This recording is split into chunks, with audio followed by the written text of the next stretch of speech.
अगर घर में रैंडमली कोई भी जानवर आता है तो उसे देखकर पहला रिएक्शन क्या होता है? आप उसे सहलाने जाते हैं, चिल्ला देते हैं। नहीं, मेरे घर में मैंने ऐसी ही महिलाओं को करते हुए देखा है, मैं खुद भी उसी बिरादरी में भी आती हूँ। लेकिन घर में आतंक का माहौल तब ज़रूर हो जाता है जब अचानक से कहीं एक चमगादड़ घुस जाता है। जी हाँ, नहीं नहीं, कोविड वाला नहीं, कोविड वाला नहीं, बात। लेकिन चमगादड़ घर में घुसते ही घर में एक अलग सा दहशत का माहौल हो जाता है।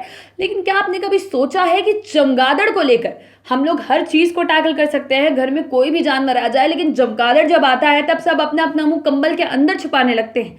क्या आपने कभी सोचा ऐसा क्यों? नहीं सोचा? तो चलिए साथ में सोचते हैं। नमस्कार, स्वागत है आपका लाइफ सिटीज के खास कार्यक्रम ज्ञान अड्डा में, और मैं हूं आपके साथ सौम्या राठी। आज ज्ञान अड्डा में बात होगी चमगादड़ की और उसके घर में फैलाए गए प्रकोप की। सबसे पहली चीज, जो सबसे पहला अंधविश्वास है, वो तो यही है कि चमगादड़ अगर घर में आया है तो वो किसी की मौत का संकेत लेकर आता है। चमगादड़ का घर में आना मतलब ये कि घर में बहुत सारे संकट आने वाले हैं, घर से सारी खुशियां छिन जाने वाली है। अब ऐसा क्यों है, ये आप इस बात से समझ सकते हैं कि चमगादड़ के घर में आते ही लोग उसे भगाने से पहले अपने आप को बचाने के बारे में सोचते हैं। इसका एक कारण हमेशा से ये रहा है कि चमगादड़ की जो पकड़ होती है, जो ग्रिप होती है, वो काफी ज्यादा मजबूत होती है। ये हम इस बात से जानते हैं कि वो दीवारों पर भी उल्टे लटकते हैं।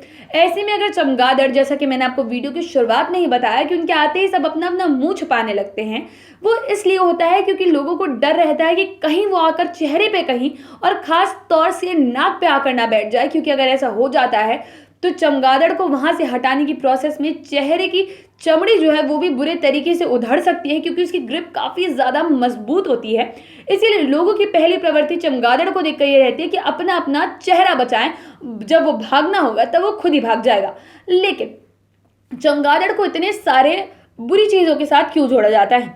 तो जैसा कि हम सबने देखा था कि कोविड के टाइम में भी सबने कहा था कि जो मल्टीपल थ्योरीज थी कोविड को लेकर, उसमें से एक ये थी कि चमगादड़ की वजह से इस वायरस की शुरुआत हुई है। तो आपको बता दें कि चमगादड़ में ऐसी बहुत सारी चीजें होती है। चमगादड़ जिस तरीके की बीमारियां फैलाने की केपेबल हैं, उनमें कुछ इतनी ज्यादा डेडली होती है कि 90% ऑफ द केसेस में अगर उसकी वजह से आप बीमार पड़ जाते हैं तो मौत होना निश्चित हो जाता है। इसीलिए चमगादड़ अगर किसी के घर जाते थे तो ये मान लिया जाता था कि उस घर में बीमारियों का सिलसिला शुरू होने वाला है, और आम बीमारियां नहीं, सारी की सारी ऐसी बीमारियां जो काफी हद तक जानलेवा साबित हो सकती है। इसलिए चमगादड़ से लोगों को खास डर लगता था, और बहुत सारी ऐसी गंभीर बीमारियां जिनके वायरस का जो ओरिजिनेशन है वो चमगादड़ में देखा गया है। इसीलिए चमगादड़ अगर किसी के घर जाते थे तो ऐसी बीमारियां पीछे छोड़कर आते थे। और पहले के वक्त इतनी ज्यादा मॉडर्न मेडिसिन भी नहीं थी, इतने ज्यादा एडवांस मेडिकल इक्विपमेंट्स, इतनी मेडिकल टेक्निक्स भी नहीं थी कि वायरस को आइडेंटिफाई किया जा सके या फिर उसको सही ट्रीटमेंट या सही दवाई दी जा सके।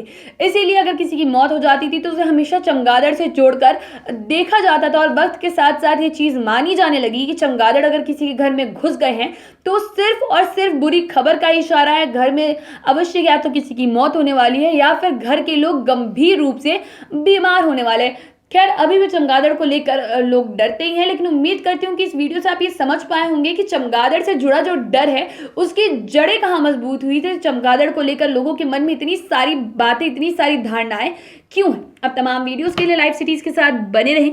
अगर इस वीडियो को फेसबुक पर देख रहे हैं तो पेज को लाइक करें, यूट्यूब पर देख रहे हैं तो चैनल को सब्सक्राइब करें। कमेंट सेक्शन में आकर आप हमें यह भी बता सकते हैं कि ज्ञान अड्डा में आप और किन मुद्दों पर वीडियोस देखना चाहते हैं। धन्यवाद।